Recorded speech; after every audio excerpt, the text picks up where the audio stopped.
I've been promising this video for a while. We're finally getting to it. Exit 8, the sister movie of Backrooms, and in my opinion, the better movie of the Backrooms. Look, the Backrooms was a pretty good movie.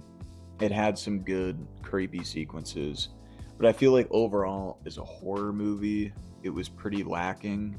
It was a pretty interesting, like, cosmic entity type movie where you're just kind of curious about what the Backrooms can do. Seeing it in a on the big screen in a long form piece of media, it was pretty interesting. But Exit 8 is a better movie, in my opinion. So, the way that Exit 8 works is very similar to the Backrooms, where the entity is the enclosed space itself.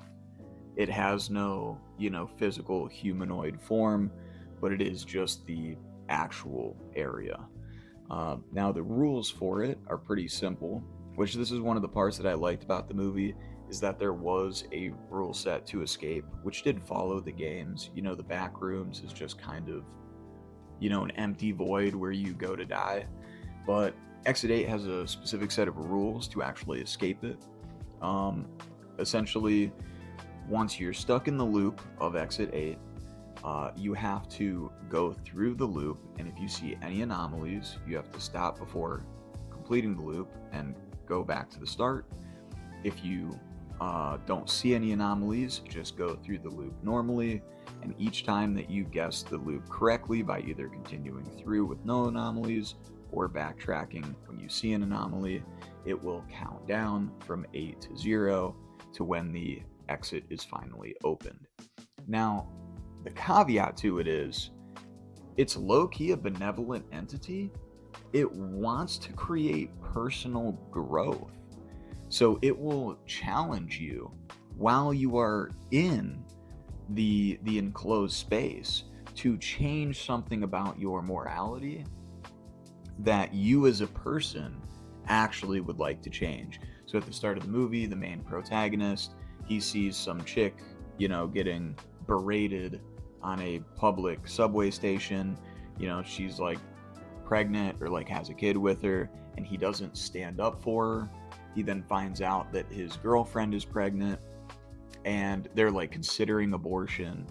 And then as he's getting on the subway to get to her at the hospital, he gets stuck in the Exit 8 entity, in the loop, and then he has to escape. And ultimately the story changes him and makes him want to be a father figure, like want to be a good, strong father. And the movie actually ends with him on a similar subway station where he's seeing another woman being berated and he turns around to stand up for her. The actual plot device for this, which is something that I haven't seen online a whole lot, is the child that is within the Exit 8 loop. Now, separate individuals within the loop normally cannot interact with each other, at least until they're turned into one of the anomalies after failing to escape the loop and being consumed by the Exit 8 entity. But there is a child in the movie who interacts with two separate individual protagonists. So the child itself may actually be a creation from the entity and not a real child. Which, like I said, I haven't seen anybody bring this up. Two examples of it, the only two examples of it. The first one comes from a character known as the Smiling Man. Dude, this guy's fucking creepy, bro. This guy is iconic for looking like a pedophile, bro. I can't believe they put him on screen next to a child, bro. That's horrific. That's a fucking crime in and of itself. But this creepy bastard, while going through his loop, he sees a false exit, and the child tells him, like, bro, don't go for it. That's not right. And the child refuses to go. And the Smiling Man tries to pull the child along, but the child pulls back, gets out of his grip, and he says, all right, fuck you, kid. Kid sucks. I'm going to take off. And then he becomes absorbed by the entity and actually becomes the anomaly for our main protagonist. And the smiling man, before he gets absorbed, he actually came across another anomaly that was most likely a woman who had failed her own loop.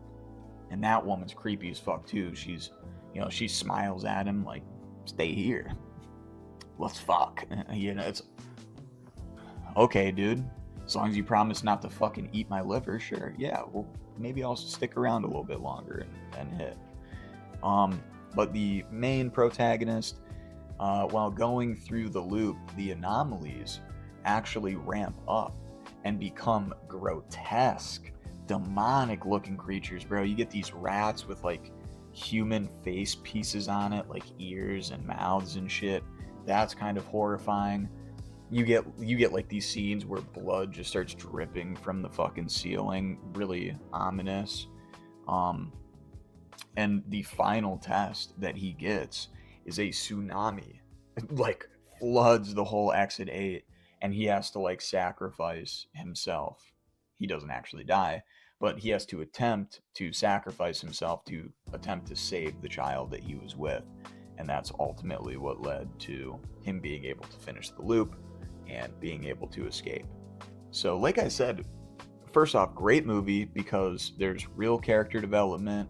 It's very easily structured, and because of that structure, tension is also really easy to build. As the loop resets and they're like tripping out, like, dude, I don't have enough food or water. I don't know how long I'm going to be here. There's a lot of psychological terror to it. The structure itself just builds tension because every time they go through the loop, they're like looking super hard at the posters. Is this poster different? Is this poster different? I can't remember. Am I hallucinating?